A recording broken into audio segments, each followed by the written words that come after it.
The cruel arrangement. The cold wind howled through the narrow alleys of the city, carrying the scent of rain-soaked pavement, gasoline, and the faint aroma of fresh bread from a distant bakery.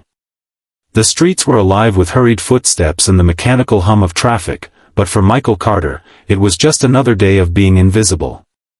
He sat against the crumbling brick wall of an abandoned building, his body hunched inside a worn-out military jacket that barely shielded him from the biting cold.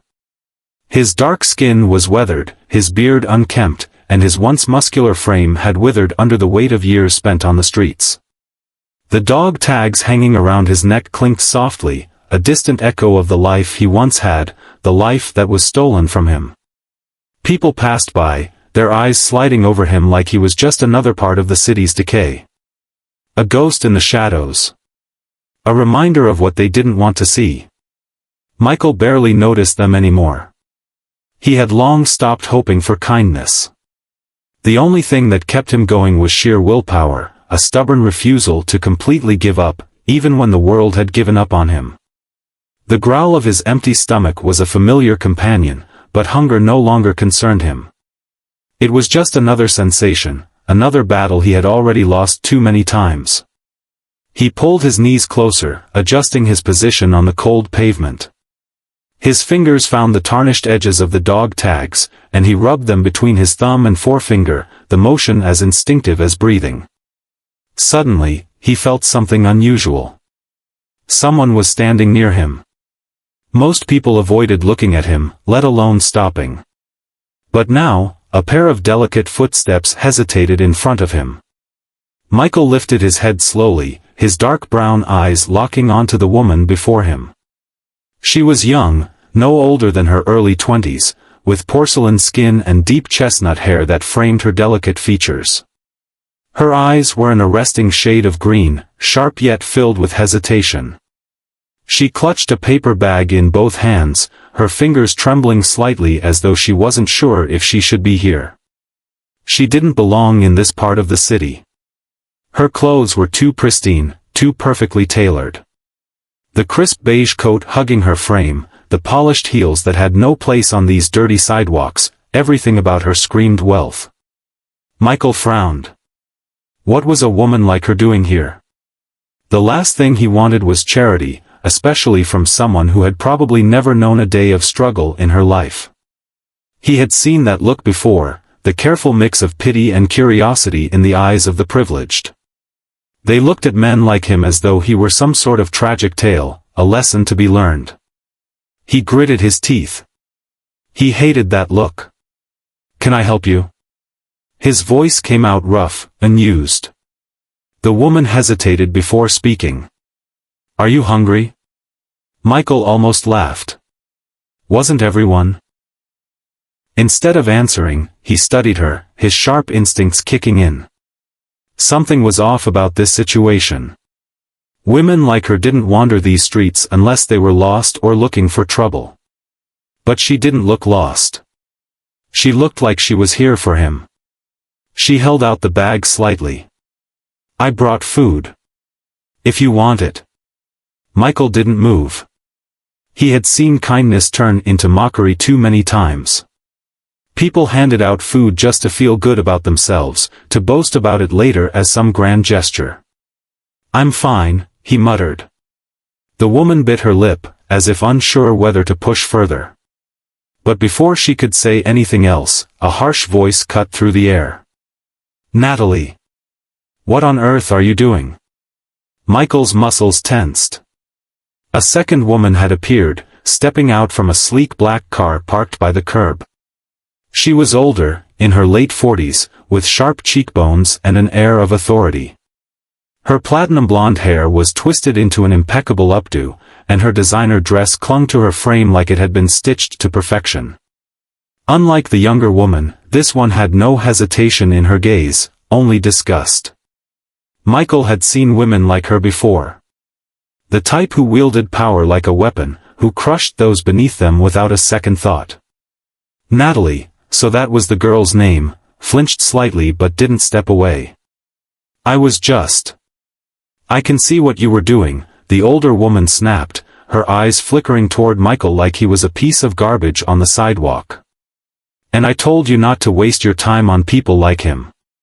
Michael clenched his jaw but said nothing. People like him. He had heard those words too many times. Natalie looked down, her face coloring with embarrassment. She still held the bag of food, but now she wasn't sure what to do with it. Michael exhaled sharply. "I didn't ask for anything." The older woman narrowed her eyes. "Of course, you didn't. That's the thing about men like you, you take without asking." He finally looked at her then, his gaze steady. "And women like you give nothing without expecting something in return." A flicker of surprise crossed her face, but she recovered quickly. "Come, Natalie. We're leaving." Natalie hesitated, then reluctantly turned, stepping away.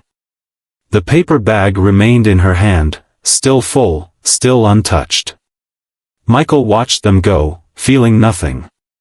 It didn't matter. People always left. But before he could retreat back into himself, he caught something, the woman's voice as she spoke to Natalie in a lower tone. "If you won't listen to me, perhaps you need to learn a lesson. You want to throw your attention at men like him? Fine. Then he'll be your husband." Michael's stomach turned to ice. He sat up straighter, his hands tightening around his jacket. What did she just say? Natalie froze mid-step, her body going rigid. "What? You heard me." The older woman folded her arms. "You are far too spoiled, far too naive. You throw around your kindness like it's some sort of game. Perhaps if you experience true struggle, you will learn your place." Natalie's face drained of color. "You can't be serious." "I am. If you want to help a homeless man so badly, then marry one." Michael's pulse pounded in his ears. This couldn't be real.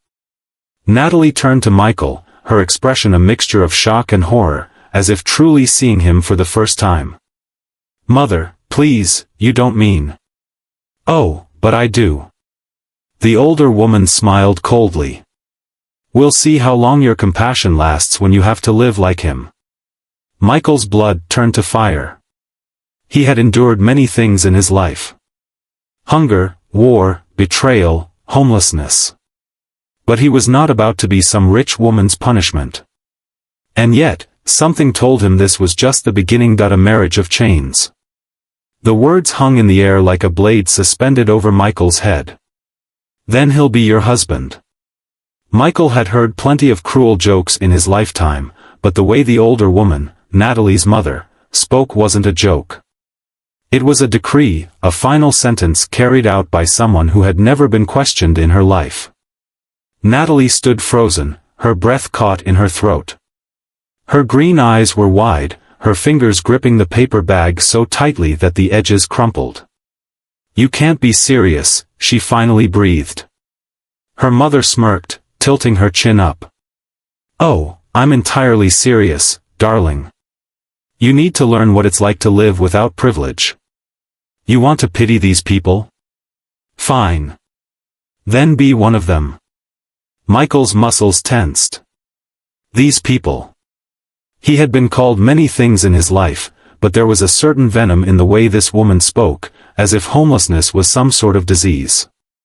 "You can't force me to marry someone I don't even know," Natalie protested. Her mother arched a perfectly shaped brow. "You live under my roof, spend my money, and rely on my generosity. I can and I will. Consider it a lesson in humility."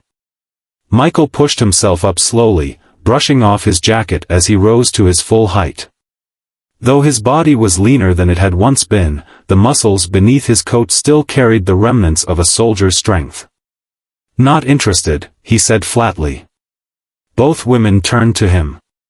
Natalie's expression was one of relief, while her mother's lips twisted into a knowing smirk. "Of course you're not," the woman said smoothly. "You'd rather waste away on the streets, wouldn't you?" Michael's fists clenched at his sides. He had learned long ago to bite his tongue, but something about this woman made it impossible. "You think throwing your daughter at a stranger is some sort of punishment?" he asked, his voice low and measured. "She's not a lesson to be learned. And I sure as hell am not a pawn in your games." The older woman chuckled. "That's where you're wrong, Mr. Carter." Michael stilled. He hadn't told her his last name. "That's right," she continued, a glint of triumph in her ice-cold eyes. "I know exactly who you are. Michael Carter, former Marine, dishonorably discharged." Michael's blood ran cold.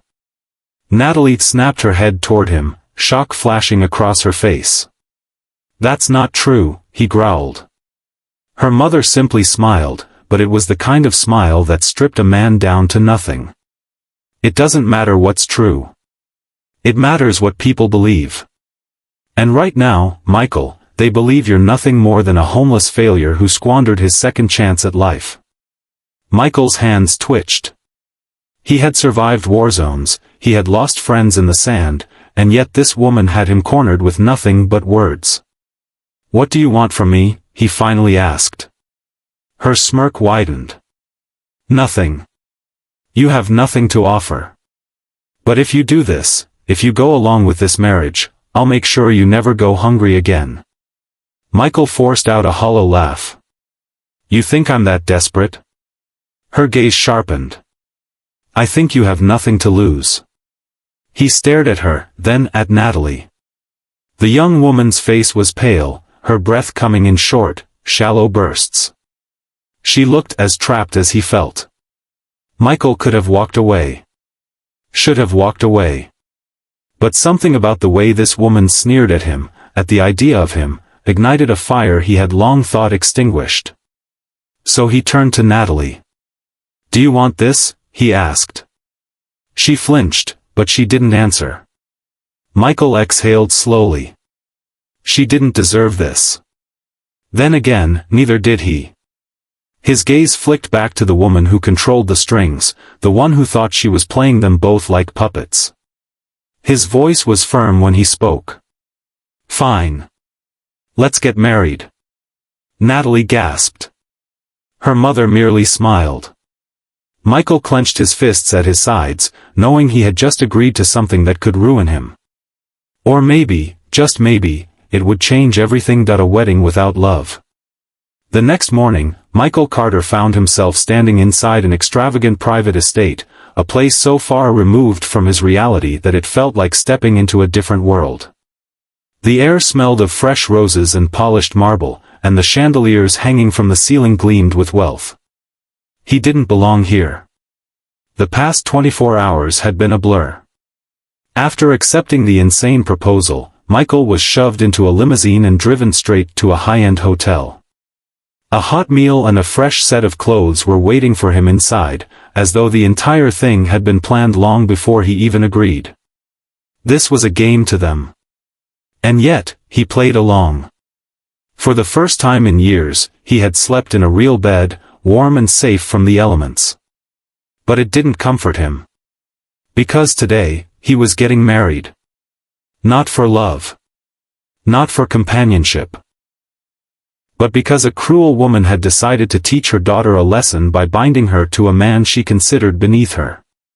Michael's fists clenched as he stood near the altar, staring at the lavish wedding decorations that had been set up in record time. The gold-trimmed chairs, the crystal-clear glasses, the perfectly aligned white roses, everything screamed luxury. And yet, the wedding was practically empty. There were no guests, no friends or family. Just a minister, a handful of staff, and the one woman who had orchestrated it all, Margaret Sinclair, Natalie's mother. She sat in the front row, dressed in an elegant navy blue dress, watching him with the sharp gaze of a woman who always got what she wanted. Michael refused to let her win. He wouldn't let her break him. His attention shifted to the entrance, where a wedding march played softly from hidden speakers. The heavy oak doors opened, and Natalie stepped inside. Michael felt his breath catch for just a moment. She looked beautiful. Not in the artificial, picture-perfect way of rich girls who had never faced hardship. There was something else, something raw, something vulnerable, in the way she carried herself. Her white wedding gown flowed around her like a soft cloud, her chestnut brown hair cascading in waves over her shoulders. Her green eyes, however, weren't filled with excitement. They were filled with resentment. She wasn't here because she wanted to be. She was here because she had no choice. Just like him.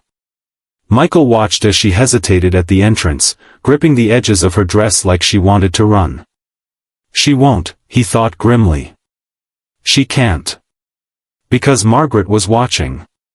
Natalie took a deep breath and stepped forward, each step slow and deliberate. Michael straightened his posture as she approached, meeting her gaze with an unreadable expression. He wasn't about to make this easy for her. She stopped in front of him, her fingers trembling slightly as she clutched a small bouquet of white roses. The minister cleared his throat. "We are gathered here today to witness the union of..." "Let's just get this over with," Natalie interrupted, her voice sharp. Michael smirked. At least she wasn't pretending. The minister looked slightly flustered but continued. As the ceremony went on, Michael barely listened. His focus remained on Natalie, watching every flicker of emotion in her expression. When the time came to say their vows, Natalie hesitated for only a second before speaking. "I take you, Michael Carter, as my lawfully wedded husband," she said, her voice devoid of warmth. She didn't look at him. She was saying the words, but they meant nothing. Michael exhaled through his nose, then spoke just as coldly. "I take you, Natalie Sinclair, as my lawfully wedded wife." A marriage built on resentment. Perfect. Margaret smiled approvingly from the front row. Then came the final words. "You may kiss the bride." Michael felt Natalie stiffen beside him. For a long moment, neither of them moved. Then, just to spite the woman who had orchestrated this mess, Michael reached out, cupped Natalie's cheek gently, and pressed the briefest of kisses to the corner of her lips.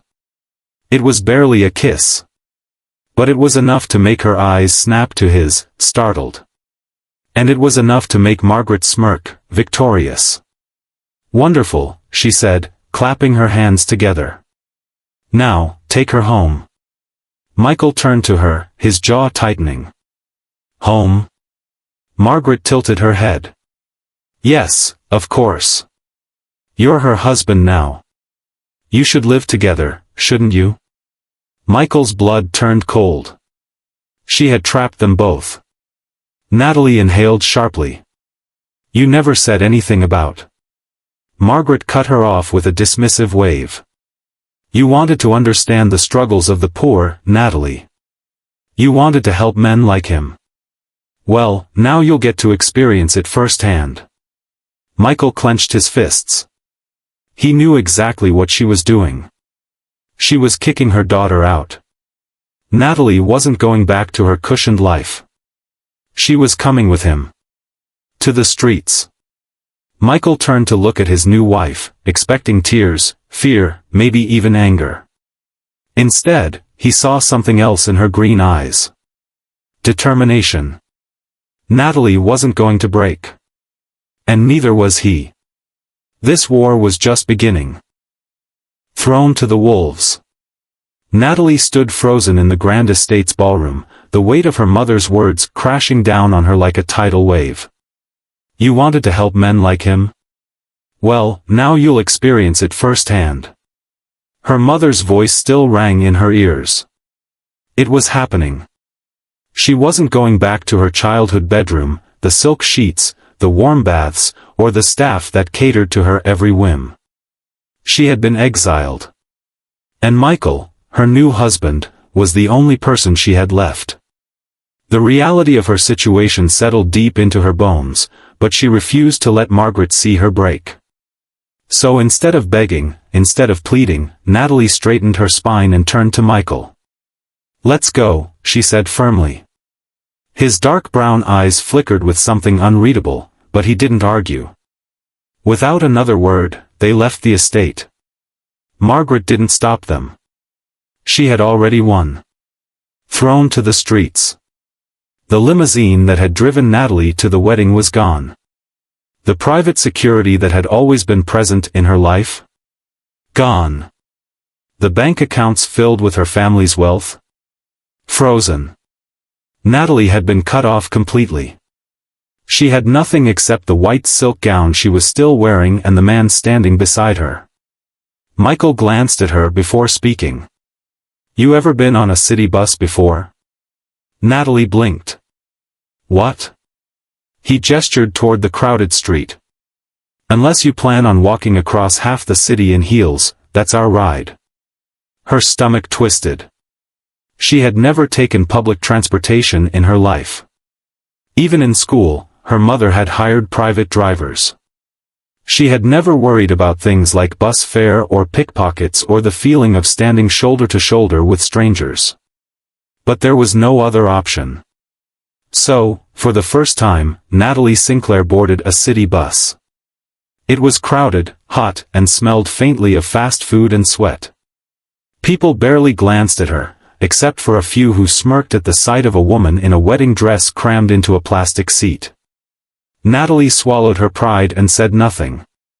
Michael, however, seemed completely at ease. He sat beside her, his posture relaxed, his gaze steady as he stared out the window. He had done this before. For him, this wasn't new. For her, it was a nightmare. When they finally reached their destination, Natalie hoped for some sort of relief. But the reality was far worse than she expected. Michael's world. The neighborhood they arrived in was nothing like the gated community she had grown up in. The streets were cracked and uneven, the sidewalks littered with discarded wrappers and cigarette butts. People loitered outside rundown buildings, their eyes dull, their clothes worn. Natalie's throat tightened. This wasn't just poverty. This was survival. Michael led her down a narrow alley, stopping at a small, abandoned building tucked between two larger ones. This is home, he said simply. Natalie's eyes widened. This is a storage room. He shrugged. It's better than sleeping on the sidewalk. She stared at him, searching his face for some kind of joke. But there was none. Michael Carter, the man she had been forced to marry, had been living in a storage room. The first night. Michael pushed open the rusted metal door and stepped inside. The space was cramped and dark, with a single mattress on the floor, a pile of blankets, and a small gas stove in the corner. It was nothing like the grand estate she had left behind. Natalie hesitated at the doorway. Well? Michael asked. You coming in or what? Her body screamed at her to turn back, to run. But there was nowhere else to go. So she stepped inside. Michael didn't try to comfort her. He just tossed an old sweatshirt onto the mattress. You should change. That dress makes you a target out here. Natalie didn't argue. She changed into the oversized sweatshirt, the fabric rough against her skin. It smelled faintly of smoke and rain, but she ignored it. When she turned back around, Michael was already lying on the mattress, one arm behind his head, his eyes closed. You should sleep, he muttered. Natalie stared at the only bed in the room. There was nowhere else to go. So, swallowing her discomfort, she lay down beside him, stiff as a board. The night was cold. The walls creaked with the wind. And somewhere outside, a man shouted angrily at nothing. Natalie squeezed her eyes shut. This was her life now. She had been thrown to the wolves. But if her mother thought she would break, she was wrong, the price of survival. Natalie didn't sleep. She lay on the thin mattress, listening to the distant sirens wailing through the streets and the occasional shouting from outside the building. Every sound made her muscles tense, her mind screaming at her to get up, to leave, to fight back. But there was nowhere to go. Her mother had made sure of that. Her throat tightened as the weight of her reality pressed down on her like a crushing force. She wasn't in a nightmare. She was living it. Morning in the trenches. The first light of dawn crept through the cracked window. Natalie blinked, her eyes gritty from exhaustion. Michael was already awake, sitting on the edge of the mattress, tying his boots with military precision. His movements were calm, methodical, as if he had done this 1,000 times before. "Sleep well, princess?" he asked without looking at her. Natalie bristled. She wanted to snap at him, to remind him that she wasn't some spoiled brat who couldn't handle discomfort. But the truth was, she had never known this kind of life. She had never gone to bed hungry. She had never woken up cold, her breath visible in the frigid air. So instead of lashing out, she swallowed her pride and asked the one question she had been avoiding. "What now?" Michael finally looked at her, his sharp brown eyes studying her face. "Now," he said, "we survive. Learning to adapt." Natalie had always thought she was capable. She had done charity work. She had volunteered at shelters. She had attended charity galas where she had heard stories of struggle and hardship.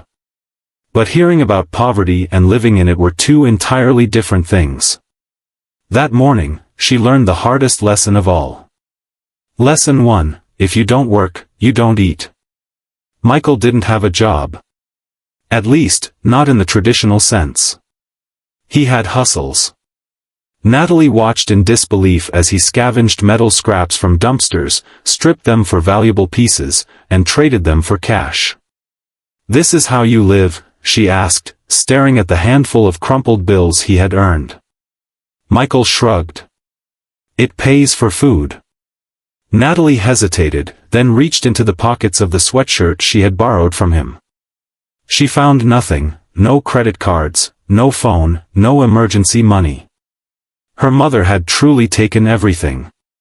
So, when Michael handed her a $10 bill and gestured toward the nearest corner store, she didn't refuse.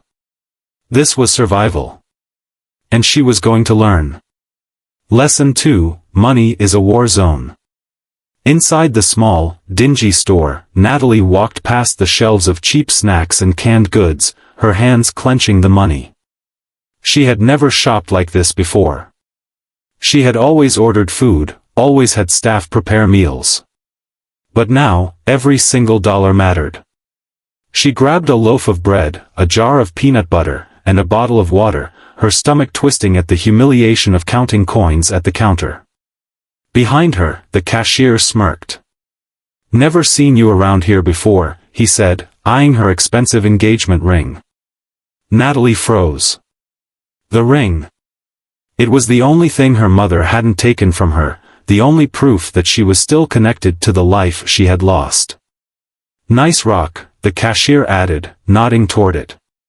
"Bet you could buy a month's worth of food with that." Natalie yanked her hand back, stuffing the bills into his outstretched palm. She hurried out of the store, her heart pounding. Michael had been right. She was a target. Lesson 3, trust is a luxury. When she returned, she found Michael sitting outside their makeshift home, watching the streets like a soldier on patrol. She handed him the bag of groceries, trying to steady her breathing. He didn't say anything at first. Just opened the bag, checked what she had bought, and nodded in approval. "You didn't get scammed," he noted. Natalie crossed her arms. "I'm not an idiot." Michael smirked. "Didn't say you were. Just checking." Natalie glared at him, then hesitated. After a moment, she reached up and slid the engagement ring off her finger. Michael's brows lifted slightly. "I don't want to be a target," she explained, holding it out to him. "Pawn it. Get money for food." He stared at the ring, then at her. For the first time since their forced marriage, he looked genuinely surprised. "You sure?" Natalie swallowed hard. That ring was the last piece of her old life. But if she clung to it, she would starve. "Yeah," she whispered. Michael didn't take it right away. Instead, he studied her face, as if trying to figure out who she really was. Then, finally, he took the ring and stood up. "I'll get a good price for it," he said. Natalie nodded. She wasn't just playing poor anymore. She was living it. And she was going to survive. The first real meal. That night, for the first time in days, they had a real meal. Michael returned with hot food, real food. A bag of takeout, still warm, filled with rice, chicken, and vegetables. Natalie nearly cried when she tasted it. It wasn't luxury dining. It wasn't anything like the meals she had once had at home. But it was warm. It was satisfying. And, most importantly, it was hers. She had earned it. Michael watched her as she ate, his expression unreadable. "You're not what I expected," he admitted. Natalie paused mid-bite. "Neither are you," she replied. For the first time, they weren't enemies. They weren't just two people forced together by cruelty and power. They were survivors. And for the first time since their wedding, Natalie wasn't scared anymore, rising from the ashes. The days that followed were the hardest of Natalie's life. Every morning, she woke to the sound of the city, honking cars, shouting pedestrians, the occasional police siren wailing through the streets. The mattress she shared with Michael was thin, barely offering any comfort, and the cold from the cracked concrete floor seeped into her bones. She had once woken up to Egyptian cotton sheets and golden sunlight spilling through her bedroom window. Now, she woke up cold, stiff, and hungry. But something inside her had changed. The girl who had once relied on wealth and privilege had been forced to become something else. Something stronger. A new routine. Natalie learned to navigate the streets. She learned that some corners were dangerous, that some people were best avoided. She learned how to bargain at street vendors and how to spot people who were looking to take advantage of her. But the biggest lesson? She learned how to work. Michael had found her a small job, cleaning tables at a tiny hole-in-the-wall cafe. It wasn't glamorous, it wasn't prestigious, but it was money. She spent hours wiping down greasy tables, stacking chairs, sweeping the floor. The scent of frying oil clung to her clothes, and at the end of each shift, her feet ached. But she never complained. Because for the first time in her life, she had earned something. With her own hands. And when she placed her first few dollars into Michael's palm, his eyes flickered with something new. Respect. "You're tougher than you look, princess," he muttered. Natalie smirked, wiping sweat from her forehead. "I told you, I'm not a princess anymore." Michael's passed. As the days passed, Natalie started to notice something about Michael. For a man who had lost everything, he still carried himself with discipline, with sharp awareness. He moved like a soldier, his gaze constantly scanning, his posture always straight, always ready. One night, as they shared a meal of cheap sandwiches, she finally asked the question that had been weighing on her mind. "Why did you leave the military?" Michael's fingers tightened around his sandwich. For a long moment, he didn't answer. Then, finally, he sighed and set his food down. "I didn't leave," he muttered. "I was kicked out." Natalie's eyes widened. "But, why?" He exhaled sharply, his jaw tightening. "I made the mistake of trusting the wrong people. When I came back from deployment, I reported some guys in my unit for stealing supplies and selling them on the black market. Instead of getting justice, I got framed." Her stomach twisted. "They blamed you?" Michael nodded, his expression dark. "The guys I reported had connections. They pinned it all on me. Next thing I knew, I was discharged and branded a disgrace." Natalie stared at him. She had thought she had lost everything. But Michael. Michael had lost his brothers in arms, his honor, his future. He had been betrayed by the very system he had sworn to serve. Her chest tightened. "I'm sorry," she whispered. Michael chuckled, but there was no humor in it. "Don't be. It's not your fault. But it wasn't fair. He had been a good man, a soldier, and now he was sleeping in an abandoned building. Natalie clenched her fists. She had spent her life believing money could fix anything. But money hadn't saved Michael. And now, neither of them had any. The breaking point. A few weeks into their new life, something went wrong. It started as a normal day. Natalie had just finished her shift at the cafe when she noticed a strange man lingering outside. He was thin, with greasy hair and a long scar across his cheek. She tried to ignore him. But the moment she turned the corner, she felt a hand wrap around her wrist. Panic shot through her as she spun around. "Where's the ring?" the man hissed. Natalie's stomach dropped. The cashier. He must have told someone. "I don't have it," she said, trying to keep her voice steady. The man's grip tightened. "Don't lie to me, rich girl. People like you don't just throw away diamonds." Natalie's heart pounded. She could scream, but who would care? Just when she thought she might have to fight, a familiar voice cut through the tension.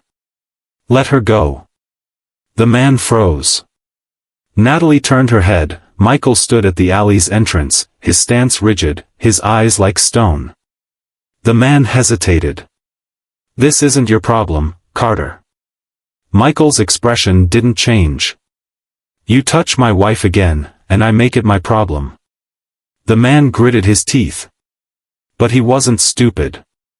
He let go and stalked away. Natalie exhaled shakily.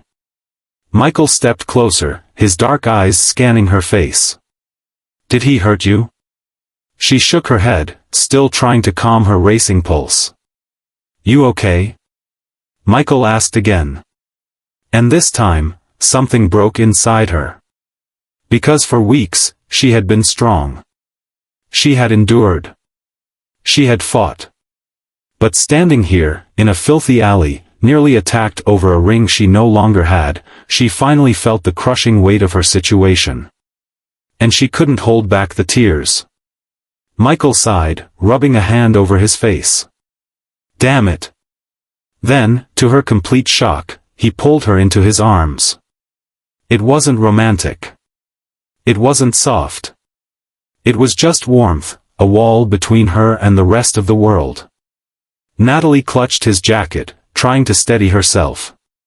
For the first time since this nightmare began, she let herself be vulnerable. And for the first time, Michael let her. The turning point. That night, as they sat in their small storage room, Michael spoke. "I'm getting us out of this." Natalie blinked. "What?" He turned to her, his expression deadly serious. "This isn't our life. We're not going to stay like this." Hope flared in her chest. "But, how?" Michael's jaw clenched. "I have skills. People still owe me favors. I'll find work, real work. And you're smarter than you think, Sinclair. We'll figure this out." For the first time in weeks, Natalie felt something dangerous. Hope. Michael held out his hand. She hesitated, then placed hers in his. This wasn't just survival anymore. It was a war. And they were going to win.